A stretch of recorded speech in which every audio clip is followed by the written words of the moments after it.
Hello everyone. I am Բարի օր բոլորին, ես Արսեն Գասպարյանն եմ, բարի գալուս ABC Media-ի հատուկ թողարկում։ Այս պահին Հայաստանում ամենաքննարկվող թեմաներից մեկը հայ առաքելական եկեղեցու եւ իշխանությունների միջև հակամարտությունն է։ Մեր հյուրն է Amsterdam & Partners իրավաբանական ընկերության հիմնադիր, համաշխարհային ճանաչում ունեցող միջազգային իրավաբան Ռոբերտ Ամստերդամը, որն ունի միջազգային մեծ հնչեղություն ստացած գործերի վարման տասնամյակների փորձ։ Պարոն Ամստերդամը մեծ ուշադրությամբ հետևում է եկեղեցու եւ իշխանությունների միջև այս հակամարտությանը։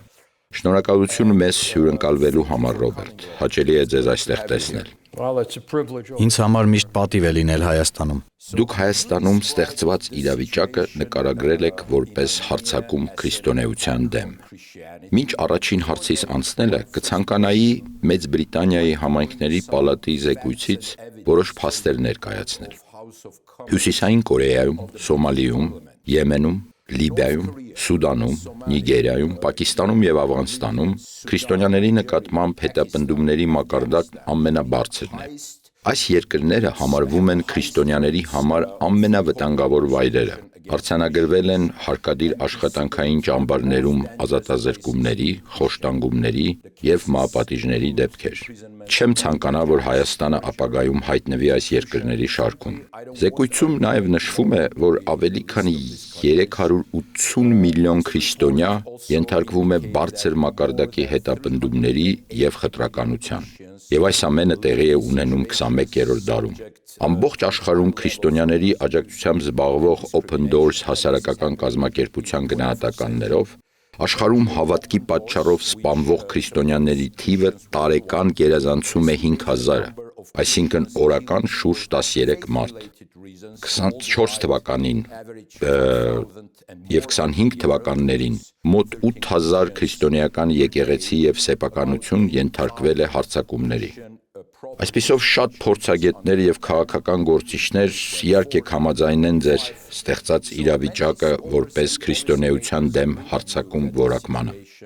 Կցանկանամ նշեք, թե Հայաստանի իշխանությունների կոնկրետ որ գործողություններն են խախտում կրոնական ազատության միջազգային չափանիշները։ International religious freedom standards. Well, look, let's be very blunt. In no country that you've mentioned, Եկեք խոսենք ուղիղ։ Ձեր նշած երկրներից ոչ մեկում որևէ քաղաքական առաջնորդ չի խոսել իր երկրի քրիստոնեական առաջնորդի մասին այնպիսի արհամարանքով, ինչպես Փաշինյանը կաթողիկոսի մասին։ Նրա լեզուն ավելի շատ նման է փողոցային բառապաշարի, քան քաղաքական խոսույթի։ Նրա միջամտությունը պատարագներին պատարագի կարգը փոխելու մասին առաջարկությունները կաթողիկոսին փոխելու համար հատուկ խորհուրդ ստեղծելու նրա գաղափարը գրեթե աննախադեպ են։ Սա կամ նարցիսիզմի դրսևորում է, կամ համոզմունք, որ նա պետք է բավարարի ադրբեջանական որոշակի պահանջներ։ Սա արտացոլում է հավասարակշռությունից լիովին դուրս իրավիճակ, ներկայացնում է սարսափելի ռիսկ եւ ըստ էության նշանակում է, որ Հայաստանը գտնվում է իրավիճակում, երբ իշխանությունները խախտում են մարդու իրավունքների Եվրոպական կոնվենցիայի 9-րդ եւ 11-րդ հոդվածները, որոնք վերաբերում են կրոնի եւ միավորման ազատությանը։ Նմանատիպ բազմաթիվ գործեր կան մարդու իրավունքների Եվրոպական դատարանում, սակայն այն, ինչ անում է Փաշինյանը, գրեթե առանձնահատուկ դեպք է։ Եկեղեցու վերաբերյալ նրա բառապաշարը ծայրահեղ անհարգալից է։ Նրա վարքը եկեղեցիներ ներխուժելն առանց պատշաճ համակարգման, որը նույնիսկ հանգեցրեց ֆիզիկական առողջության հետ լուրջ խնդիրներ ունեցող երիտասարդ տղայի հետապնդմանը։ Կաթողիկոսի որոշումները բեկանելու վերաբերյալ դատարաններին տրվող հրահանգները գրեթե աննախադեպ են, հատկապես մարդու իրավունքների Եվրոպական կոնվենցիայի անդամ երկրներում։ Այսպիսով Հայաստանն արդեն իսկ հատել է մի շարք կարմիր գծեր։ So Armenia has crossed a number of red lines already. Okay, since you mentioned European Convention on Human Rights and other Քանի որ դուք հիշատակեցիք մարդու իրավունքների Եվրոպական կոնվենցիան եւ այլ եվրոպական կառույցներ, ինչպիսին է մարդու իրավունքների Եվրոպական դատարանը, եկեք կարճ անդրադառնանք Հայաստանի հարևան երկրին հիասքանչ եւ գեղեցիկ Վրաստանին։ Եվրոպական միությունը, Եվրոպական միության բարձրաստիճան պաշտոնյաները, անդամ պետությունները, ինչպիսիք են Ֆրանսիան, Գերմանիան եւ այլն, մշտապես աջակցել են Վրաստանի եվրոպական ինտեգրմանը, ինչը նախկին նախագահ Սաակաշվիլիի գլխավոր նպատակն էր։ Մի քանի դատավճիռներից հետո Սաակաշվիլին այժմ դատապարտված է երկարատև ազատազրկման։ Նայեք նրա նկարին, նա չափազանց նիհարել է։ կարծես մահամերձ լինի։ Միսն ու ոսկորներն են մնացել եւ բառացիորեն հյուծվում է։ Սակայն ոչ Բրյուսելը, ոչ Վաշինգտոնը եւ ոչ էլ Լոնդոնը նրա առողջական վիճակի վերաբերյալ հանդես չեն եկել որևէ զեկույցով կամ բարձր մակարդակի հայտարարություններով։ Թվում է օգտագործեցին եւ մոռացան իրենց գործընկերոջը։ Այս պայմաններում ինչպես կարող են հայ առաքելական եկեղեցին եւ նրա հետևորդները հույսը դնել այս եվրոպական եւ արևմտյան կառույցների վրա։ Rely on these European and Western institutions. Look, let's be very clear. I don't think you can. Եկեք լինենք անկեղծ, չեմ կարծում, որ կարող են։ Բազմիցս համոզվել ենք, որ Հայաստանը պետք է ապավինի ինքն իրեն։ Այդ պատճառով է այդքան կարևոր ընտրություններին մասնակցելը։ Երբ խորհրդարանական ուժն իր ծրագրում հայտարարում է, որ պատրաստվում է քանդել եկեղեցու կառուցվածքը, շատ կարևոր է, որ ձեր պարտքը համարեք մասնակցել ընտրություններին եւ ձեր ձայնը հնչեցնել։ 1700-ամյա եկեղեցին ոչնչացնելու մասին քաղաքական ուժի հայտարարությունները որևէ կերպ ընդունելի չեն միջազգային իրավունքի տեսանկյունից։ Հիմա Փաշինյանն իհարկե կասի, մենք այն չենք քանդում, մենք այն վերակառուցում ենք։ Եվ այն, որ ավելի քան 40 պետության ղեկավարներ այստեղ էին եւ նրանցից ոչ ոք չբարձրաձայնեց այդ հարցը, չափազանց ամոթալի է։ Ես ամբողջ կարիերայիս ընթացքում պաշտպանել եմ քրիստոնյաներին։ Վերջին 3 տարիներին զբաղված եմ եղել Ուկրաինայում Զելենսկիի վարչակարգի սարսափելի ճնշումներից ուկրաինական ուղղափառ եկեղեցու պաշտպանությամբ։ Զելենսկին ցանկանում է վերահսկել եկեղեցին, քանի որ ցանկանում է վերահսկել երկրում ամեն ինչ։ Բարեբախտաբար վերջին 1 ամսվա ընթացքում այնտեղի իշխանությունները կարծես փոխել են իրենց դիրքորոշումը եւ այժմ ընդունում են, որ պնդումը, թե Ուկրաինայի եկեղեցին Ռուսաստանի կողմից էր վերահսկվում, պարզապես հորինվածք էր եւ որ եկեղեցին իրականում ուկրաինական է։ Նաեւ փաստ է, որ առաջնագծում կռվող զինվորների մեծ մասն այդ եկեղեցու անդամներ են։ Այսպիսով Ուկրաինայում հենց եկեղեցին է, որ պաշտպանել է ինքն իրեն, ինչպես նաեւ Ուկրաինայի ժողովուրդը։ Նույնը պետք է անի նաեւ Հայաստանի ժողովուրդը։ And the people of Ukraine, and I am saying to the people of Armenia that they have to do the same thing. That's a very important message you shared that the Շատ կարևոր ուղերձ հնչեցրեցիք, այն որ հայ առաքելական եկեղեցին եւ նրա հետևորդները պետք է ապավինեն միայն իրենց։ themselves in this case. Listen, in all of the cases I am participating in globally, I always tell people that these Բոլոր միջազգային գործերի շրջանակում, որոնց ես ներգրավված եմ, միշտ ասում եմ, որ այս միջազգային կառույցները շատ հաճախ ծառայում են խոշոր պետությունների շահերին, ոչ թե փոքրերի։ Տպավորիչ է, որ այստեղ ներկա էր 40 երկրի առաջնորդ։ Եվ ինչ է հայտնվեց ուշադրության կենտրոնում։ Իլհամ Ալիևի ելույթը, որով նա առանց որևէ մեկնաբանության 19 քրիստոնյաներին անվանեց ռազմական հանցագործներ։ Եվս մեկ շատ կարևոր փաստ։ Եվրոպական միության միակ պարտավորությունը, որն այժմ նաև պայմանագրային բնույթ ունի, Հայաստանին օրենքի գերակայության ապահովման հարցում աջակցելն է։ Իսկ արդյոք նրանք դա արել են։ Ոչ։ Նրանք իրավաբանորեն պարտավոր են դա անել։ Փաշինյանի իշխանությունը գործում է որպես թույլ ավտորիտար ռեժիմ։ Նա բանտարկել է անդիմադիր առաջնորդներին, հարձակվել է եկեղեցու դեմ։ Անգամ եղել է ժամանակ, երբ երկրում գործող եպիսկոպոսների մոտ 1/4-ը գտնվում էր բանտում, իսկ Եվրոպական միությունը լուռ է, ամոթալի կերպով լուռ։ And the European Union has stayed silent, shamefully silent. Sure, and given the Armenian Apostolic Հաշվի առնելով, որ հայ առաքելական եկեղեցին ունի յուրահատուկ սահմանադրական կարգավիճակ, խնդրել եմ մեր գործընկերներին ցուցադրել այս առանձնահատուկ կարգավիճակի եւ արտոնությունների վերաբերյալ Հայաստանի սահմանադրության 18-րդ հոդվածը։ Ինչպես եք տարբերակում կրոնի նկատմամբ հետապնդումը քաղաքական ուժային կենտրոնների միջև հակամարտությունից։ Look, I think in this situation it is important to be Կարծում եմ այս իրավիճակում կարևոր է առաջնորդվել արկա փաստերով, իսկ փաստերը ցույց են տալիս, որ եկեղեցին երկրի քաղաքական համակարգի մաս չէ, ինչպես կաթոլիկ եկեղեցում Հռոմի Պապ Լևոն 14-րդը եկեղեցին իրավունք ունի խոսելու ամենալայն հանրային հարցերի մասին, օրինակ պատերազմը եւ խաղաղությունը։ Կաթողիկոսը եւ եկեղեցու այլ ներկայացուցիչներ արտահայտել են իրենց կարծիքը պատերազմի եւ խաղաղության վերաբերյալ, սակայն նրանք չեն փորձել ազդեցություն գործադրել կառավարության ներսում։ Նույնը պետք է անի նաեւ պետությունը։ Չլսված բան է, որ Փաշինյանը ցանկանում է փոխել պատարագի անցկացման կարգը։ Սա լիովին դուրս է նրա լիազորությունների շրջանակից։ I mean, these are things completely outside his realm. right in other countries there are also Այլ երկրներում կառավարությունների եւ կրոնական հաստատությունների միջև նույնպես կան խառը կամ տեղայնացված հակամարտություններ։ Հայաստանի դեպք ինչով է տարբերվում մյուսներից։ from those situations. Look, as I said, I think the Armenian situation is different. Number one, Ինչպես արդեն ասացի, կարծում եմ, որ Հայաստանի դեպքը տարբեր է։ Նախ Հայաստանի բնակչության շուրջ 93%-ը եկեղեցու անդամ է։ Սա աննախադեպ բան է ամբողջ աշխարհում։ Երկրորդ, Հայ առաքելական եկեղեցին 1700 տարի եղել է քրիստոնեության բնօրրանը։ Եկեղեցին եղել է հայ ժողովրդի կերտման եւ ձևավորման առանցքային հենքը։ Խորհրդային շրջանում եկեղեցին էր այն կառույցը, որը շարունակ փորձում էին կործանել։ Կասեմ հետեւյալը. այն բազմաթիվ գործիքներից, որոնք Փաշինյանը փորձում է կիրառել, այդ թվում եկեղեցու ներսում պառակտում մտցնելը, ուղղակիորեն վերցված են խորհրդային մտածողությունից եւ գործելակերպից։ Ինչ վերաբերում է Փաշինյանին, պետք է նշեմ, որ ես խորապես ուսումնասիրել եմ խորհրդային քաղաքական հաղորդակցության մեխանիզմները։ Բրեժնևի օրոք եղել եմ Ռուսաստանում եւ նախկինում տեսել եմ այս ամենը։ 1975 թվականին եղել եմ Կիևի Լավրաներում, վանական համալիրներում։ Այնինչ հիմա անում է Փաշինյանը եկեղեցին քանդելու համար, ես տեսել եմ նախկինում։ Pashinyan is doing to destroy the church is something I haven't seen before. Right, because religious freedom isn't just about allowing worship. It's about ensuring the state. Ճիշտ է, որովհետև կրոնական ազատությունը պարզապես պաշտամունքի թույլտվություն չի նշանակում։ Այն պետք է հետևի, որ պետություն օրենքը որպես զենք չօգտագործի կրոնական հաստատությունների դեմ։ Այժմ խոսենք բարձրաստիճան հոգևորականների ձերբակալությունների մասին։ Սակայն մինչ այդ նշենք, որ Հայաստանում կա մի կարևոր օրենք, այն ընդունվել է 1991 թվականին։ Հայաստանի շատ քաղաքացիներ չգիտեն, որ խղճի ազատության եւ կրոնական կազմակերպությունների մասին օրենքի 18-րդ հոդվածում հստակ նշված է, որ պետությունը պետք է երաշխավորի կրոնական կազմակերպությունների անդամների իրավունքը մասնակցելու երկրի քաղաքացիական եւ քաղաքական կյանքին, մյուս քաղաքացիների հետ հավասար հիմունքներով։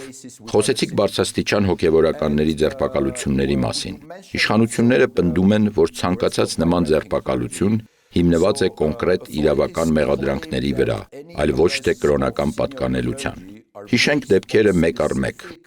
Բագրատ arczepiskopos Գալստանյան, Տավուշի թեմի առաջնորդ, արդեն 11 ամիս գտնվում է կալանքի տակ։ Նրա 18 աջակիցները նույնպես կալանքի տակ են։ Շիրակի թեմի առաջնորդ, Միքայել arczepiskopos Աջապահյան, կալանավորվել է անցյալ տարվա հունիսին, հետագայում դատապարտվել է 2 տարվա ազատազրկման։ Նրա առողջական վիճակը չի համապատասխանում կալանքի պայմաններին։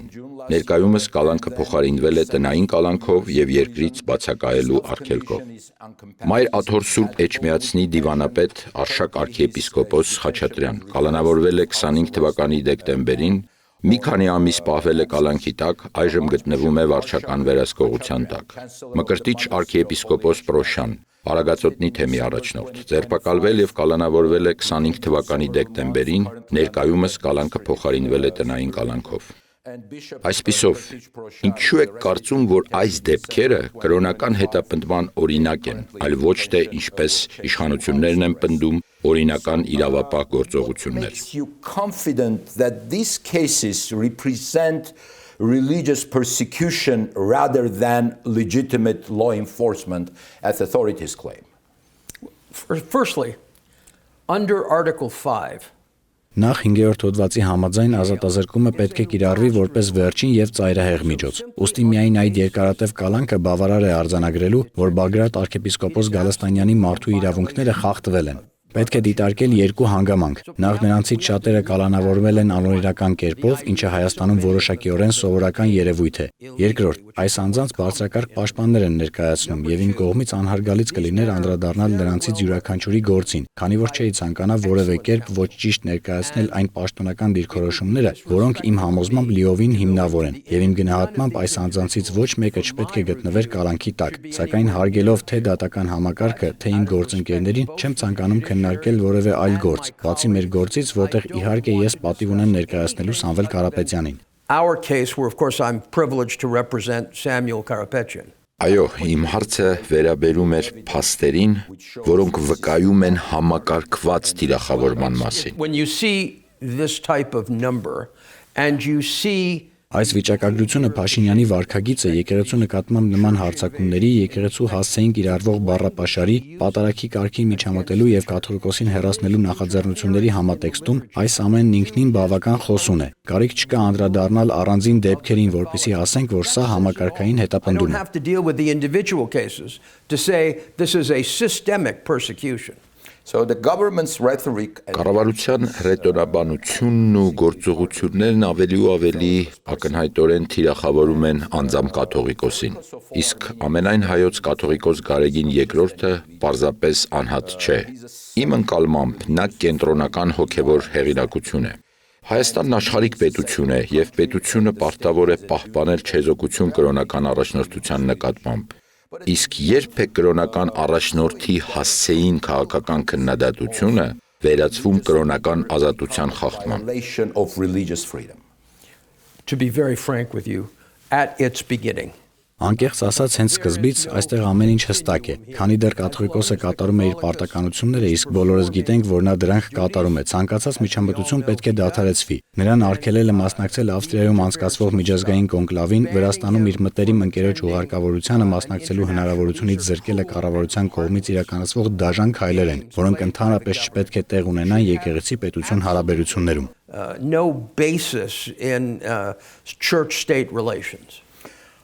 Very good, and let's get to my last question. So I would like to talk about Շատ լավ, հանցնենք իմ վերջին հարցին։ Կցանկանայի խոսենք հեղափոխական քաղաքականության օրինաչափությունների մասին, որովհետև ինչպես գիտեք, եթե դիտարկենք տարբեր հեղափոխություններ, 18-րդ դարի Ֆրանսիան օրինակ կամ 20-րդ դարի մի շարք հեղափոխություններ, 1917 թվականի բոլշևիկյան հեղափոխությունը Ռուսաստանում, Կուբայի հեղափոխությունը, Չինաստանի հեղափոխությունը, կտեսնենք, որ հեղափոխական շարժումները սովորաբար ճնշում են կրոնական կազմակերպություններին, քանի որ նրանց ընկալում են որպես մրցակիցներ, թե իրենց հեղափոխական միասնության, թե սեփական իշխանության համար։ Միացյալ Նահանգներում հեղափոխական քաղաքականության օրինաչափությունների վերաբերյալ հսկայական գրականություն կա։ Սակայն այն մարդիկ, որոնք ծանոթ չեն այդ ամենին, բնականաբար զարմանում եւ ցնցվում են տեղի ունեցածից։ Կցանկանայի անդրադառնանք Հայաստանի իշխող կուսակցության նախընտրական ծրագրին։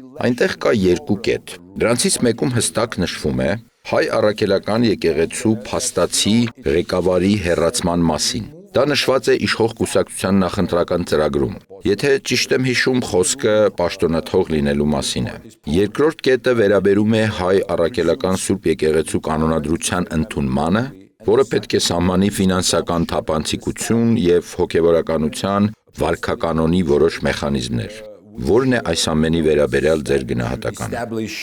some mechanism for financial transparency and good conduct of the clergy. What's your assessment of this, Rob? This is completely contrary to law. The churches are